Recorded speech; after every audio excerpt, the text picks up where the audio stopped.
घटना 9 अगस्त की है। कोलकाता में एक आरजिकर मेडिकल कॉलेज हॉस्पिटल है जो कि राज्य सरकार द्वारा संचालित है। मैं इस वीडियो में कहीं भी विक्टिम का नाम नहीं लूंगा। मैं जब भी डॉक्टर ट्रेनी बोलूं आपको विक्टिम समझना है। 8 अगस्त को डॉक्टर ट्रेनी की 36 आवर्स की कंटिन्यूस ड्यूटी लगती है। सब कुछ सही चल रहा था। डॉक्टर ट्रेनी लगातार काम कर रही थी। 11 बजे रात में डॉक्टर ट्रेनी की अपनी माँ से बात होती है और वो बताती है एवरीथिंग इज फाइन। तो वो बोले ठीक है माँ, तुम कोई टेंशन मत करो, तुम और पापा भी खा लो, खा के मेडिसिन लेके सो जाओ, हम एकदम ठीक है। बस यही यही बात 9 हुई। अगस्त की सुबह 2 बजे के आसपास अपने कलीग्स के साथ डिनर करने के बाद पास में ही सेमिनार हॉल में रेस्ट करने चली जाती है। क्योंकि इस टाइम तक नंबर ऑफ पेशेंट्स काफ़ी कम हो जाते हैं, तो जो डॉक्टर्स लंबी ड्यूटी पर होते हैं वो रेस्ट ले लेते हैं। इसी समय उनके साथ रेप किया जाता है और हत्या कर दी जाती है। यहीं से कई सारे सवाल उठने लगते हैं। सारी घटना 9 अगस्त सुबह 2 बजे से 5 बजे के बीच होती है और डॉक्टर ट्रेनी के फैमिली को 7 बजे के बाद इंफॉर्मेशन दी जाती है और उन्हें ये भी नहीं बताया जाता कि उनकी हत्या हुई है, बल्कि कोलकाता पुलिस बताती है कि डॉक्टर ट्रेनी ने सुसाइड कर लिया है। और जब वो लोग हॉस्पिटल पहुंचते हैं तो उन्हें मिलने भी नहीं दिया जाता। काफ़ी टाइम तक वेट करवाया जाता है। लगभग 1:10 के बाद उन्हें डेड बॉडी के पास ले जाया जाता है और यहीं से सवाल शुरू होता है। पहला सवाल, जब डेड बॉडी देखने के बाद ही बहुत कुछ पता चल रहा था, तो इसे सुसाइड एंगल देने की कोशिश क्यों की गई? दूसरा सवाल, फैमिली को इतना वेट क्यों करवाया गया? क्या एविडेंस टेम्परिंग की कोशिश हो रही थी? प्रिंसिपल डॉक्टर संदीप घोष ने तो सीधा डॉक्टर ट्रेनी की ही मानसिक स्थिति खराब बता दिया। जब यह खबर पूरे अस्पताल में फैली तो फेलो डॉक्टर्स ने आक्रोश दिखाया और वो प्रोटेस्ट पर उतर आए और दोषियों को कड़ी सजा दिलवाने की मांग करने लगे। सवाल नंबर 3, दोषी है कौन? इसमें केवल एक व्यक्ति अरेस्ट हुआ है, संजय रॉय। पर इस पर बात करने से पहले डॉक्टर ट्रेनी की पोस्टमार्टम रिपोर्ट क्या कहती है, हमें ये जानना बहुत ज़रूरी है। Bleeding from eyes, bleeding from mouth, injuries on lips, belly and other body parts, legs stretched up to 90 degrees, multiple penetrations। बच्ची का शरीर में कोई कपड़ा नहीं था। पैर दोनों राइट एंगल में मिला गया। राइट एंगल में एक पांव बेड के इस तरफ, एक पांव बेड के इस तरफ मिला गया। जब तक पेल्विक गर्डल नहीं टूटता है, इस तरह दो पांव को नहीं चीरा जा सकता है। चश्मे को कूटा गया जिसके वजह से आंखों से खून निकल गया। पोस्टमार्टम रिपोर्ट देखकर तो साफ पता चलता है कि इसमें सिर्फ एक व्यक्ति की इन्वॉल्वमेंट तो नहीं है, पर अरेस्ट सिर्फ एक। यहाँ कोलकाता पुलिस किसे बचाने की कोशिश कर रही है? सेमिनार हॉल की तरफ जाते देखा गया और पोस्टमार्टम रिपोर्ट में भी डॉक्टर ट्रेनी के जिंदगी और मौत से स्ट्रगल के दौरान नाखून में लगे स्किन एंड ब्लड का डीएनए भी इस व्यक्ति से मैच करता है और क्राइम सीन पर एक ब्लूटूथ पड़ा हुआ मिला, जिसे जांचने के लिए जब संजय रॉय के मोबाइल का ब्लूटूथ ऑन किया गया तो ये ऑटोमेटिकली कनेक्ट हो गया। इससे ये तो साफ है कि ये व्यक्ति दोषी जरूर है। ये व्यक्ति कोलकाता पुलिस के साथ एक सिविक वॉलंटियर के तौर पर काम कर रहा था। हालांकि ये हॉस्पिटल से किसी तरह संबंधित नहीं है, फिर भी इसे पूरे कैंपस में घूमने की अनुमति थी।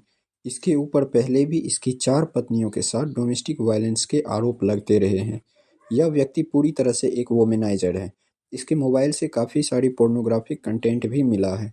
पहले भी इस व्यक्ति पर एक फीमेल डॉक्टर ने परेशान करने के बारे में पुलिस में शिकायत दर्ज करवाई थी, पर इस व्यक्ति के खिलाफ कोई एक्शन नहीं होता है।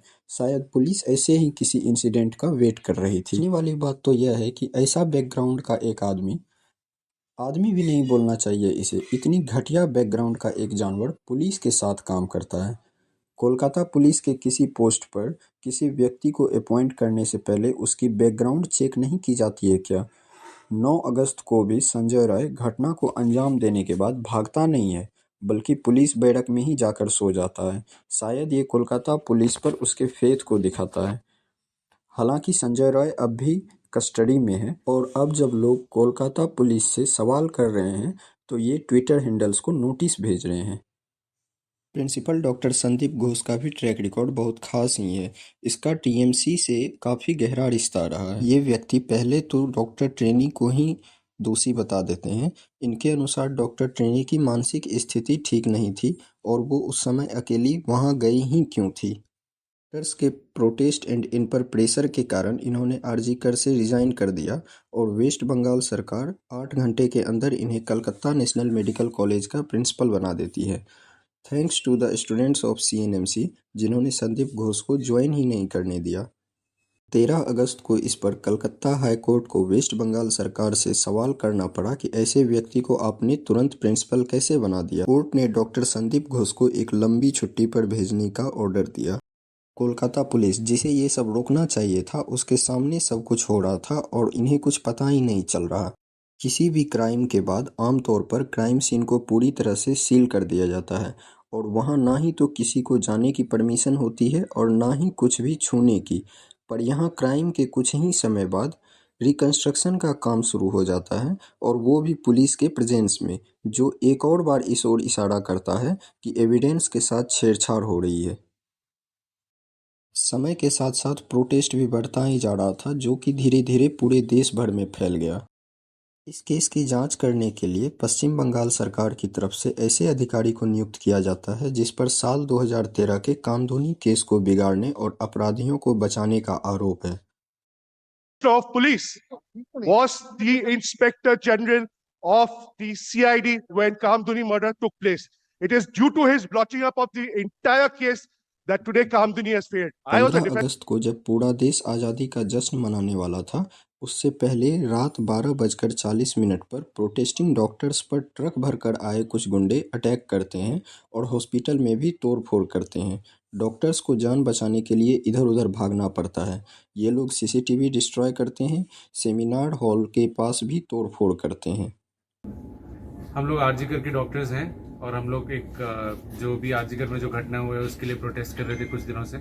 और आज हम लोग का रात में 11 बजे जितना भी एक ऑल फीमेल मार्च प्लान था, यहाँ से एक पीसफुली सारे फीमेल डॉक्टर्स जाने वाले थे शाम बाज़ार तक, और बाहर एकदम से बहुत सारा मॉब इकट्ठा हो गया और पुलिस उनको रोक नहीं पाई और वो पूरा मॉब अंदर घुस गया। हम लोग अपनी जान बचा के भागे हैं। उन लोगों ने किसी को देखा नहीं। जो जो भी वीडियोस आ रहे हैं या जो जो भी बातें सुनने में आ रही है, जो उनके सामने आ रहा था उनको मार रहे थे। हम पेशेंट पार्टी सबको उन्होंने मारना स्टार्ट कर दिया। डॉक्टर्स को भी बहुत ज़्यादा चोट लगी है। कोई इधर, सब लोग अलग अलग जगह छुपे हुए हैं, जैसे आप देख ही रहे, हम लोग भी एक जगह पे छुपे हुए हैं। और जितनी भी गर्ल्स थी, जितनी फीमेल डॉक्टर्स थी, उन पे भी उन्होंने जितने भी वो लोग थे अटैक किया है। सब लोग अपनी अलग अलग जगह छुपे हुए हैं। हम लोग शहर के बीचों बीच आखिर इतनी बड़ी भीड़ इकट्ठा होती है और पुलिस को पता कैसे नहीं चलता है। 15 अगस्त को आरजीकर के डॉक्टर्स रात में हुई उनके साथ मारपीट की घटना सबको बता रहे होते हैं। डॉक्टर्स में गुस्सा इतना बढ़ता है कि इंडियन मेडिकल एसोसिएशन ने 17 अगस्त को 24 आवर्स का सर्विस विड्रॉल अनाउंस कर दिया। इसका मतलब हुआ कि 24 आवर्स तक डॉक्टर कोई सर्विस नहीं देंगे। आरजीकर के 41 प्रोफेसर्स एंड डॉक्टर्स को ट्रांसफ़र कर दिया जाता है, सिर्फ प्रोटेस्टिंग डॉक्टर्स का साथ देने के कारण। 14 अगस्त तक पश्चिम बंगाल की मुख्यमंत्री ममता बनर्जी की तरफ से इस पूरे इंसिडेंट पर कोई ऑफिशियल स्टेटमेंट नहीं आता है। टीएमसी के जो भी कार्यकर्ता इस पर बोलते हैं, उन्हें किसी न किसी तरह से चुप करा दिया जाता है। शांतनु सेन, जो वहाँ के स्टूडेंट रह चुके हैं और फॉर्मर टीएमसी राज्यसभा एमपी हैं और करेंट टीएमसी स्पोक्स पर्सन, ने जब आरजीकर मेडिकल कॉलेज हॉस्पिटल पर अपना ओपिनियन दिया तो उन्हें टीएमसी स्पोक्स पर्सन के पोस्ट से हटा दिया जाता है। महुआ मोइत्रा, जो कि अक्सर सदन में बीजेपी से अपने तीखे सवालों के लिए जानी जाती हैं, वो इस पर कुछ बोल ही नहीं रही हैं। इस पूरे इंसिडेंट पर महुआ मोइत्रा का पहला ट्वीट 13 अगस्त को आता है। जब लोग इनसे इस पर अकाउंटेबिलिटी की मांग करते हैं तो ये रिस्पॉन्स में ट्विटर हैंडल्स ब्लॉक करना स्टार्ट कर देती हैं। कुछ टीएमसी नेता तो खुलेआम धमकियां दे रहे हैं कि अगर ममता बनर्जी पर किसी ने उंगली उठाया तो उंगली तोड़ देंगे। ममता बनर्जी, जो पश्चिम बंगाल की chief minister, home minister and health minister हैं, भूल गई हैं कि इस स्टेट का लॉ एंड ऑर्डर इनके अंदर ही आता है और पुलिस भी इन्हीं के अंदर काम करती है। Instead of giving strict instructions to the police, ये मीडिया अटेंशन लेने सड़कों पर उतरती हैं। जिनसे सवाल पूछना चाहिए था उनको ये प्रिंसिपल बना रही हैं। जिसे जेल में होना चाहिए था वो सिविक वॉलंटियर है। जिसे जांच करना चाहिए था वो सबूत मिटाने के लिए मॉब्स की हेल्प कर रहे हैं और इन्हें रिजाइन करना चाहिए तो ये प्रोटेस्ट कर रही हैं। इस केस में अब तक 2 अपडेट्स अच्छी हैं।